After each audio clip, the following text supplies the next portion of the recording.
Welcome, everyone. I'm Laura DeFranco, the CEO of Brave Healer Productions, where we have a mission to wake the world up to what's possible. And here today to help me with that mission are some of the most amazing authors of a new book that we have coming out. Get ready for this one, you guys. It's called Misadventures Guide to Ultimate Empowerment for Women. Harness your power and thrive in every area of your life. Whew, that's a long title, right? And it's full of power. And before I introduce these wonderful authors to you today, let me just say a huge thank you to Stephanie Bailey. Stephanie, we wouldn't be here without you. Thank you so much for your mission and passion for this book and this subject. You have gathered together a stellar group of women who are sharing their stories in just, I'm getting goosebumps talking about it, even right now, introducing this first episode of the show to you guys today, because of how vulnerably these women stepped up to share their stories. So let me tell you who I have in my Zoom room today with me. Lolita Guorin is a stress management expert that helps adult children of addicts to regain balance, wholeness, and faith in themselves.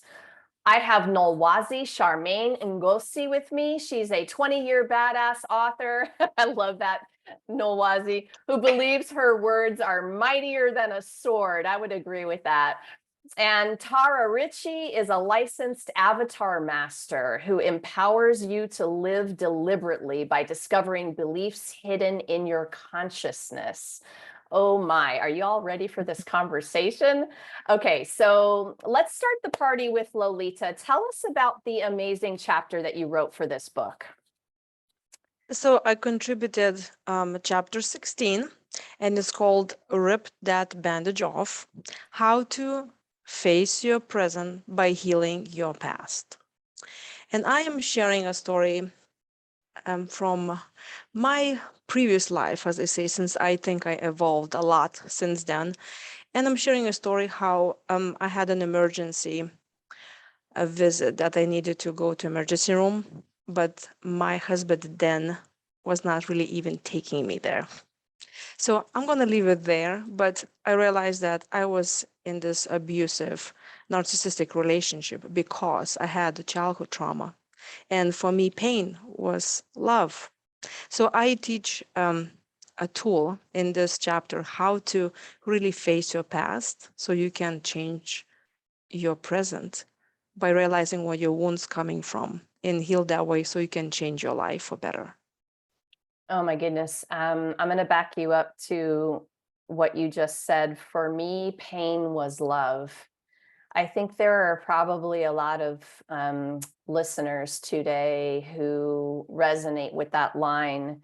Can you talk a little bit more about how you woke up to that, and especially the fact that that wasn't a good way to live? I just couldn't take the pain anymore.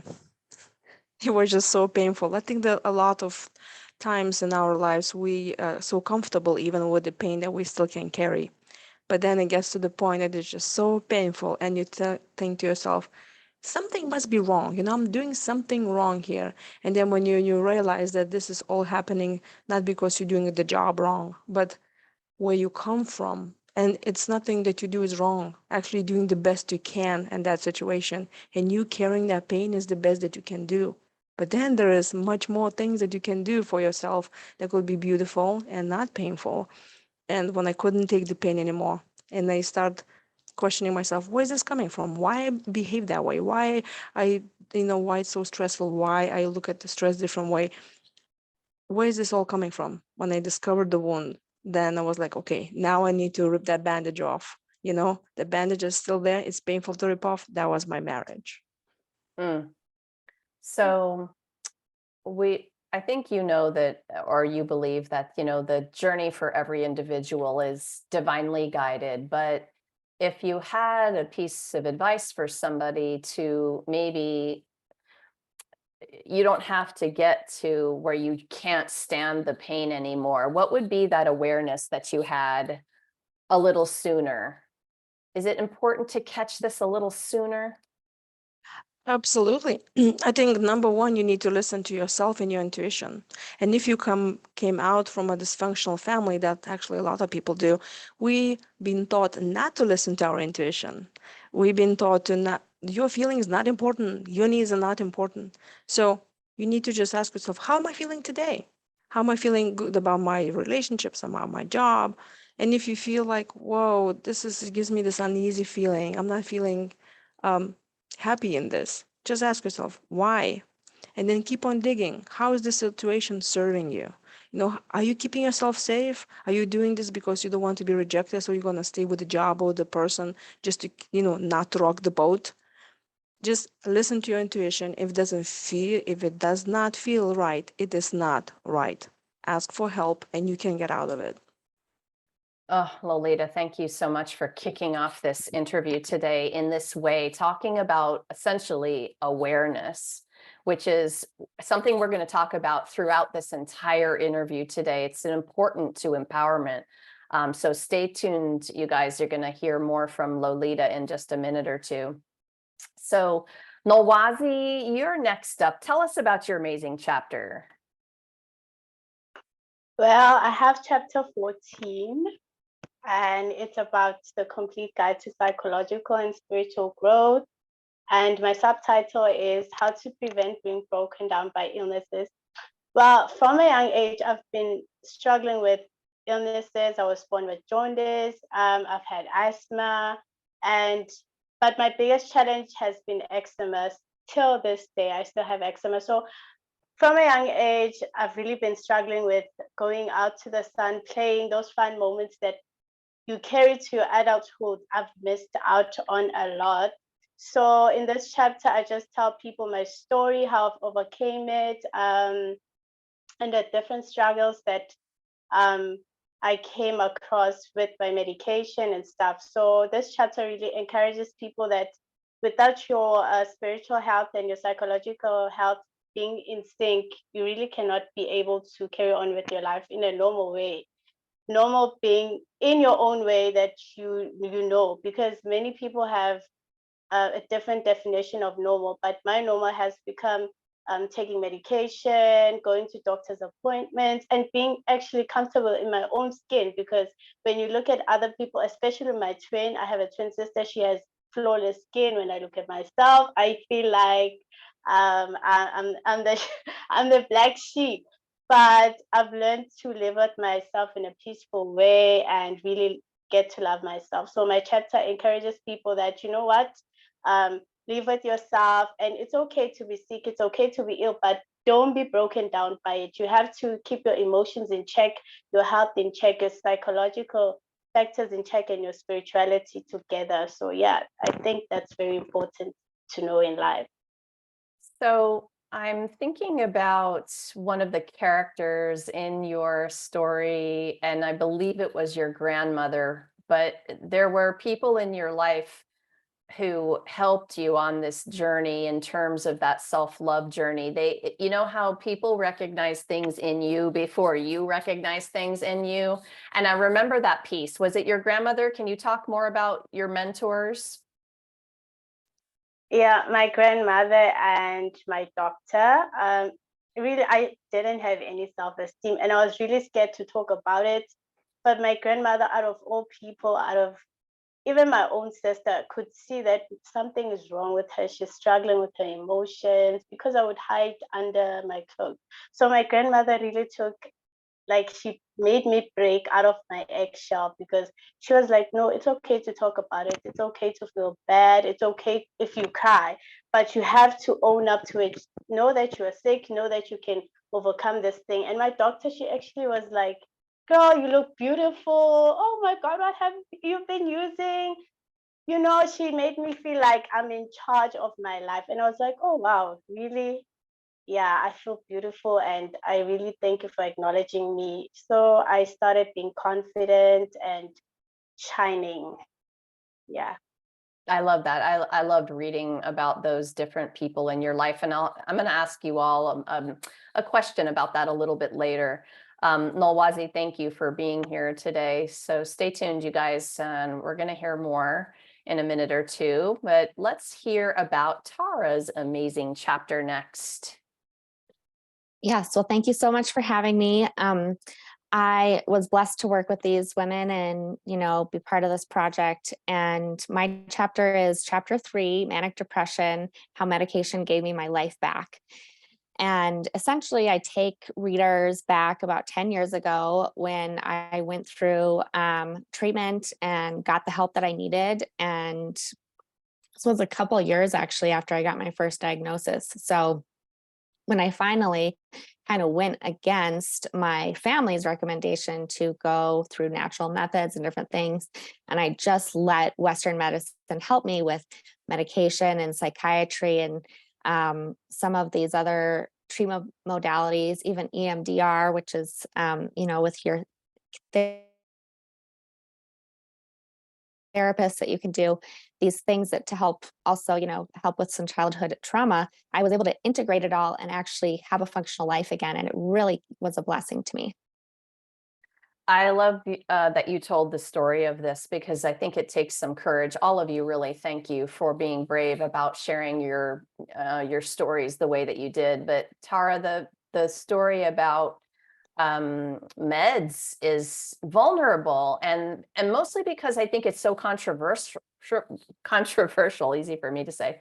You get so many people on opposite ends of the spectrum of opinion, right? And I know you've experienced this. Talk a little bit more about like how you handled that and trusted yourself. Yeah, exactly. Well, I really appreciate, you acknowledging that, because it was a huge factor in me delaying my treatment. I had a chiropractor and I had a mother who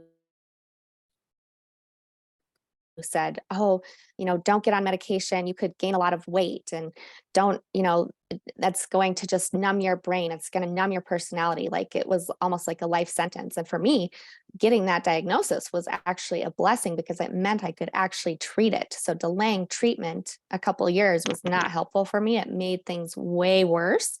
And so I'd say, to others struggling with some type of mental disorder, anxiety, depression, especially bipolar, it's hard to treat because certain medications will bring you up and certain medications will pull you down. So finding the right balance, it can take a year. It took me a year. It's taken several of my friends a full year to get to that balance. And so, yeah, I really had to have support from outside my family. And when I had support from outside my family and another perspective that said, it's just like a diabetic. Diabetics need their insulin, their sugar. They can't regulate their sugar just by thinking about it. And for me, that was a great analogy. Yeah, awesome.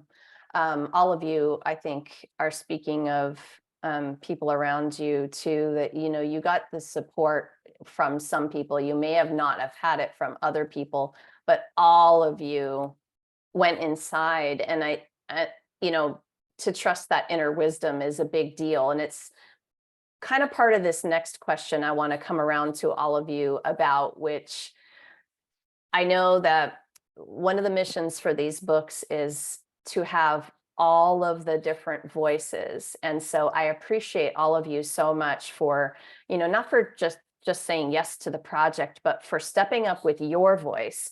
The story only you all can tell, and then your master teachings included in these chapters, I think makes these books a gift, truly a gift. And that's because we're all brave enough to do that. But I want to know, Nolwazi, I'm going to start with you for this one.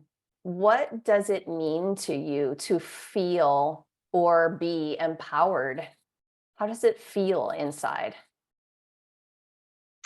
Well, it means that, first of all, I've acknowledged that I have a problem, and now I can make other people feel better by telling them the same thing that I'm empowered with, that, hey, I'm beautiful, I do affirmations. So, hey, people, it's okay to feel like this, but take charge of your life. So being empowered is awesome. It makes you confident. It makes people see the best in you, the things that you couldn't even see for yourself. So I think empowerment is a tool. like for everything in life, everything you come across. If you know that you have been empowered before, then come what may, you got the next one. So I feel that way. Yeah. I love the taking charge piece. Empowerment has such a powerful energy. Sounds kind of, redundant to say that, but it does. There's a Yeah. big energy to empowered. So I like the taking charge part. Okay, Tara, how about you? What would be your version of this? How does it feel to be empowered? That's a great question.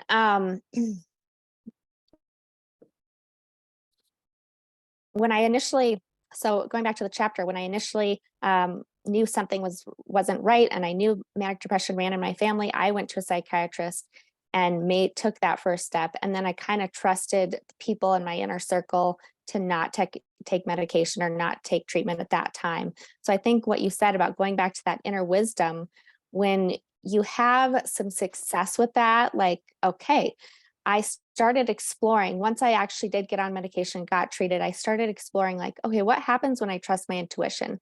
And it was like these little baby steps. I loved what you said earlier, Lolita, when you certain things can happen in your childhood, can happen across all the spectrum of, any type of background. But when you have these things that make you not trust your intuition, you kind of stop listening to yourself. So I started practicing what happens if I do a little more, and things just got easier in my life. So for me, empowerment is really about trusting your higher self, living from that higher self, and having faith to just, go for what you want to do. I love it. I really, truly love listening to these ways that you're explaining this, both of you ladies so far. Lolita, how about you? What do you want to add to this? I think empowerment is giving validation to yourself.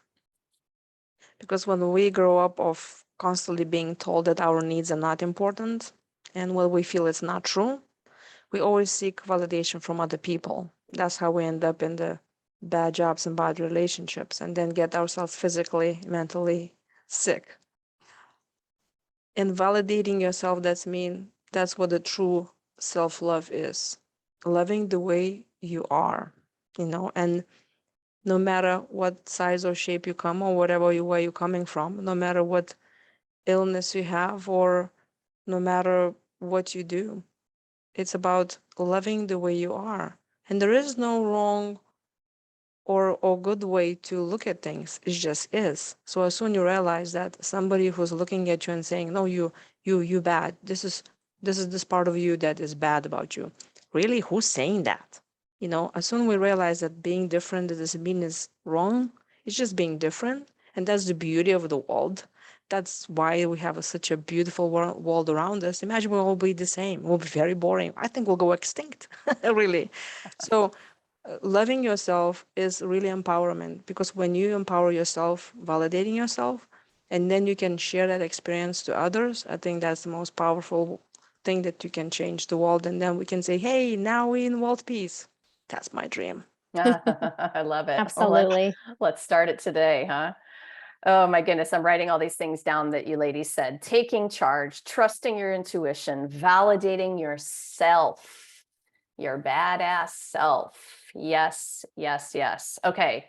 Tara, I'm going to bring this next question to you first. For me, ladies, part of this was finding my voice. This was a huge part of feeling empowered for me. And I wonder if that's been a piece of the pie for you all also. If so, it may not have been, so that's a fair answer too. But if so, why was that piece important to empowerment, finding your voice? Tara, how about you?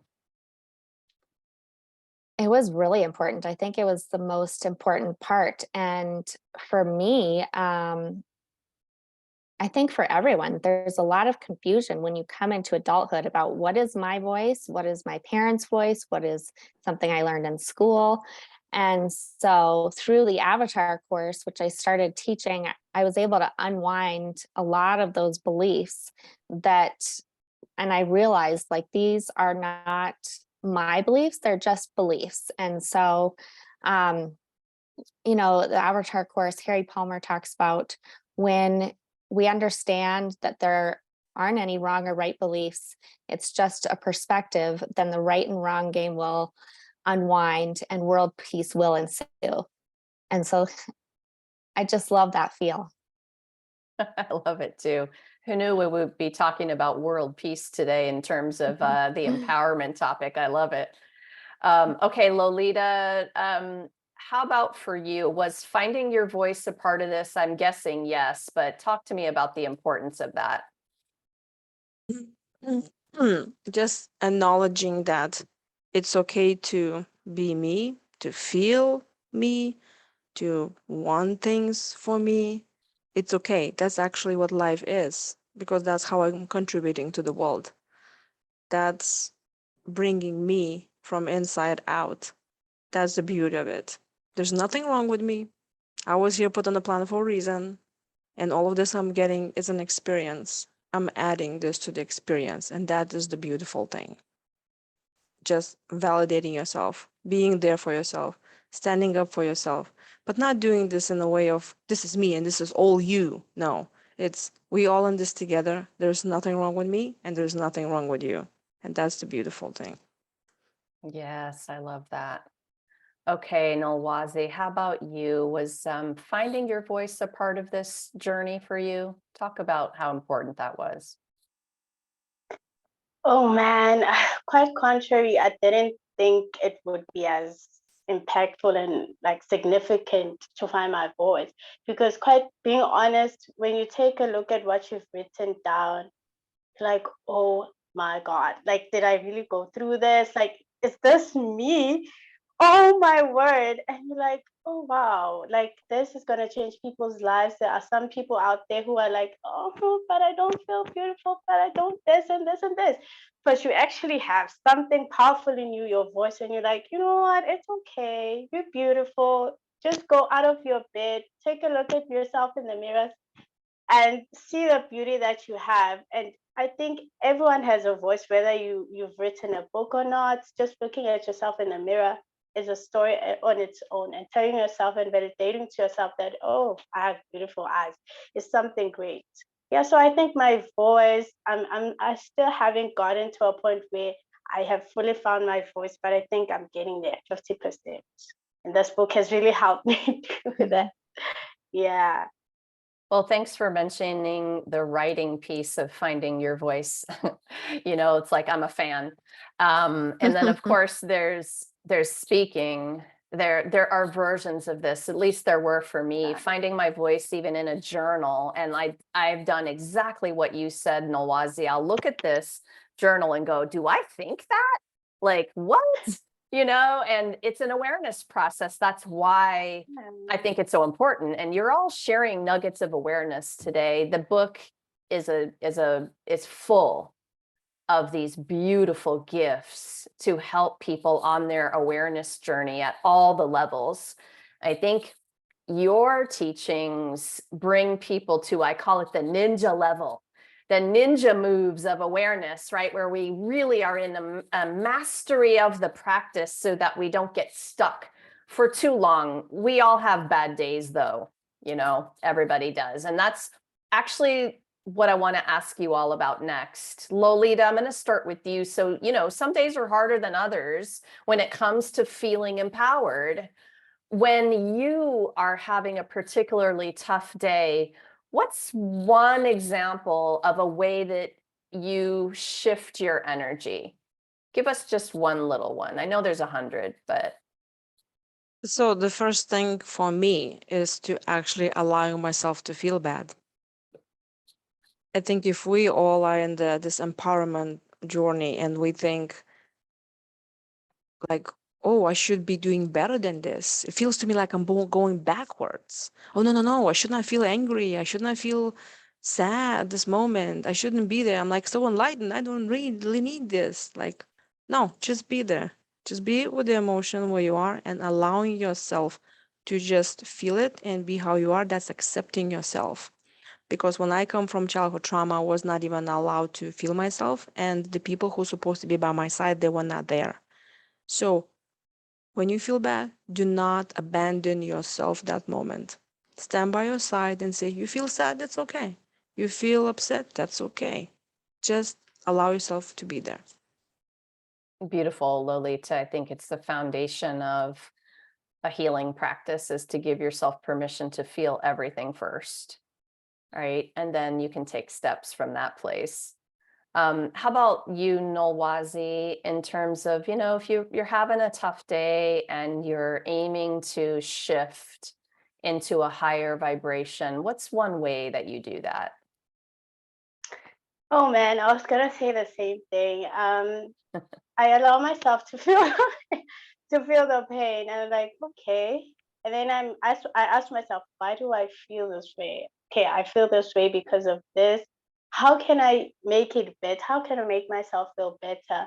Okay, let me start by taking a bath and see where and see where it takes me. Okay, I do that, and the next thing, oh, maybe I do feel better. Let me go eat my favorite ice cream, maybe, and watch my favorite show. And then I'm like, oh, okay, it wasn't so bad after all. But really, it just starts from allowing yourself to feel the pain, and not because you're not human or whatsoever, but because you want to go to a higher level of accepting things. Even the Bible does say that there's a time for everything. When it's time for you to grieve, you have to allow yourself to grieve. When it's time for you to be happy, allow yourself to be happy. When you feel pain, allow yourself to feel pain and move on in a very mature way, like in a way that makes you psychologically happy, or like it makes you recover quickly, not like bringing yourself down and acting like a robot or something. No, allow yourself to feel the pain. Yeah, I think I agree with Lolita there. I love that both of you ladies are understanding that, because I think it's so foundational. When we avoid it or stuff it or ignore it, it's just prolonging it. And so to go ahead and accept it and surrender and allow and give yourself permission is actually the fastest way through, except for it just doesn't feel good. So nobody wants to be there. And so we don't want to go there. So we don't, right? And so the other thing I've noticed on this awareness journey for myself is I am good at allowing that, but there is a place where I notice I've gotten stuck. And I don't want to mud wrestle in the bottom of the mud pit, for too long, definitely not days worth. And I've caught myself feeling stuck in that a little bit, even though I know about the awareness and I know to allow all the feelings. And so for me, with the awareness, then I have a choice. That's the most important part for me. So I may choose to pick up my pen and journal. And that's a way that I can integrate the feeling, right? I may choose to take a walk in the woods with it. And that's one of the ways that I can be with the feeling, but also shift it at the same time. It's like two things for me. Tara, how about you for this one? What's one way you think about this, or you help yourself shift? Well, there's two ways that I really shift myself on a bad day. And I think the key here is you kind of build it as a muscle and do it even on your, whatever your practice is, do it even on your days where you feel good. And then the bad days aren't so bad. But the first thing I'll do is I'll get on my mat and do a Pilates workout and move some of that energy and calm my mind, and energize my body. The second thing I'll do is I'll get on the phone with another avatar wizard friend. And, like a couple months ago, I said, oh, I'm only working part-time and I want to make more money. And then I kind of realized, like, I have all this time with my 2-year-old, and that was what I was actually creating. And so just trusting your higher self. Now I'm working a little bit more, but just trusting like, this is part of my blessing. This is part of what I've created. And I'm either going to get exactly what I want in life, or I'm going to get the lesson in order to get what I want. I love it. Yes, yes to all the ways. Lolita, you want to add something? So, like I could already hear our listeners saying, yeah, okay, you told me how to do the first thing, just swallow in that. And then what? And then what? So I'm going to say, and then, of course, there are plenty of ways how we all each do our own ways. But the way I also do that helped me a lot how to get unstuck. It's if you understand that everything that's happening to you is not against you, is to help you, then you ask yourself, how is that serving me? It's a very painful question to ask yourself, but honestly, we all keeping ourselves safe because of survival, right? We all do things because of our survival. So that means that the thing that you think it's hurting you actually is keeping you alive. So you ask yourself, how is that serving me? So let's just say somebody cannot lose weight, or like they like, I am just, all the diets don't work for me, whatever, or they even don't want to get to a diet, but they tell everybody that they would like to be slimmer, but they just cannot do it. The question is, how is that serving you? Oh, and maybe then you think about it. No, I actually like to be fat. You know why? Because then that means people they do not pay attention to me. Maybe you were, and I'm just going to go very extreme here. Let's say you were abused when you were a child, sexual abuse. So you realize that if I'm ugly, I'm safe. So when you're in a stuck situation, always ask yourself, how is that serving me? Let's say you had to go to some party and then you got sick and you're like, oh my God, I cannot believe I really wanted to go to the party. Ask yourself, did I really wanted to go to the party? It's very painful, like I said, question. But as soon as you start asking yourself that, then you pull yourself out of this and the things just start unraveling. And then you can find, why is this happening to you? And it can blow your mind. But that is unstuckness that actually can go and heal things. And the deeper you go, the painful it gets, but then you release and heal that. Yeah, I think you actually pull yourself out of victim mode. You go, when you ask yourself, how is this serving me? Because we create things in our life, that either give us a lesson or they have some value at some point, like you said, maybe in your childhood, and just don't serve you at this moment in your life. Yes. Powerful, powerful questions. I love the big questions. I love the questions that wake people up, literally, right? I ask myself in those moments, what else is possible here? And then adding on, how could this be serving me, right? It's just pausing for a minute so that you move out of that triggery reaction and you come into inquiry, which is a moment of healing. Actually, right there can be a moment of healing. All right, ladies, I have one more question for you. I know that for me, my inner circle, the community that I have around me has been part of the difference between success and failure when it comes to feeling and staying empowered. Tell me, Nolwazi, you first, about your community. What has it meant to you to have those people around you? Oh man, I think that question is best for me because I didn't want anyone to know what was going on with me. I didn't want people to I didn't want them to see my vulnerability. But I think that them being around me and supporting me actually makes me feel loved and accepted. And it makes us grow stronger with our love too, because without the communities of my family and all of that, people being there for me, I think there's a certain cycle that's going to keep on moving and moving. If they cannot give that to me, then I cannot give back to my community. Once I start a community of my own, let's say I go to another place and I share the love that they have given me, I think that's also an also important factor, that the love that they give to me and support, I'll also give to others. And the love that I give and transfer to them, they also transfer to other people. And I think that's the thing that builds a solid foundation in our lives, and support systems, and actually building our confidence and empowerment. I think that's very important in my life.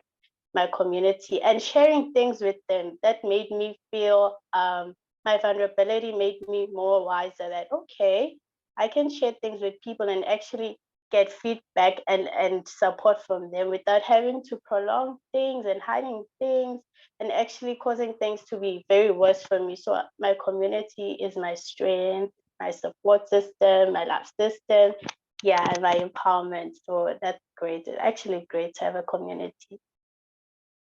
Feels Yeah. like part of the ripple too. You're just making me feel that with the way that you're talking about how all that good energy spreads. That's awesome. Tara, how about you on this one? What's the community meant to you? I mean, for me, in regards to manic depression, it made the difference when I had the right community around me. It made the difference between having a functional life or not a functional life. Kind of either going down the rabbit hole more or actually having the support and medical resources I needed to get stable.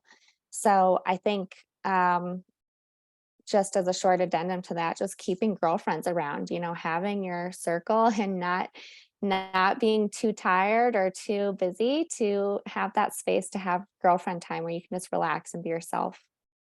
I think you said it when you said having the right community around you.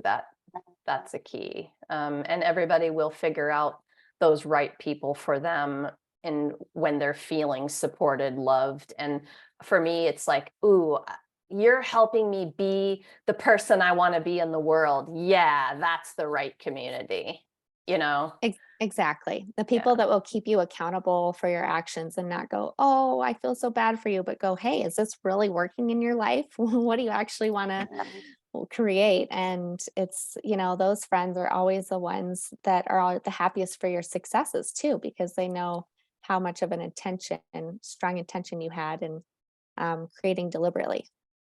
Yes. All right, Lolita, you're going to close us out today. What are your thoughts on this community topic?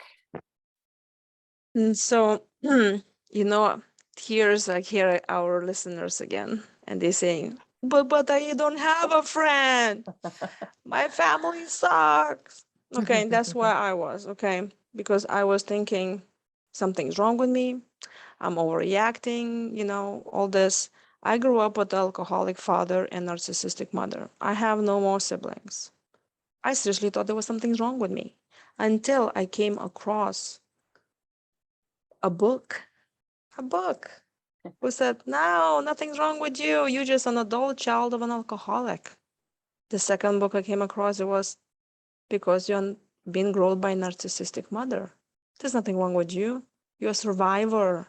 That's why you act that way. That's why you look at the world that way.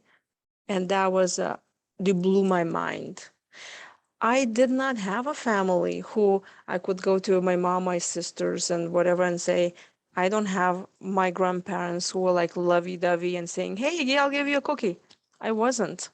I was always being told that I was not good enough, no matter what I try. My needs are not important. I came from this wounded environment that they thought that everybody's fine except me. I was not even expecting to look for community because they thought it doesn't exist because everybody's fine. When you look on the street, everybody's fine, right? They're doing their lives. I mean, look at the social media. Everybody's happy, traveling. Oh my God, having the love of their life. Nobody's putting crying pictures there, right? So you think, obviously, this only me, that something's wrong with me. Everybody's fine.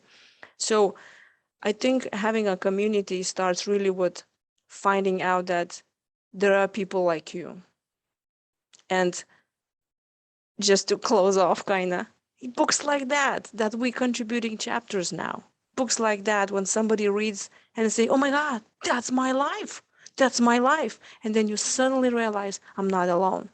The feeling of not alone, that's where starts the community. Then you say, maybe I can talk with somebody else. And I was doing a lot of stress management experts and stuff, and then I realized that all of this came from me being a child of alcoholic.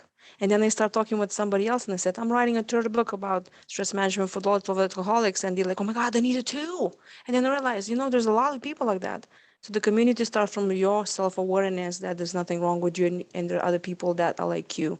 And simple book can change a life. Best way to wrap up ever. You win the award of talking about books, right? So yes, and I will add that even one person can be the start of your community. My right community, I didn't feel like I had it until well into adulthood. And so there's that hope for you all if you're listening.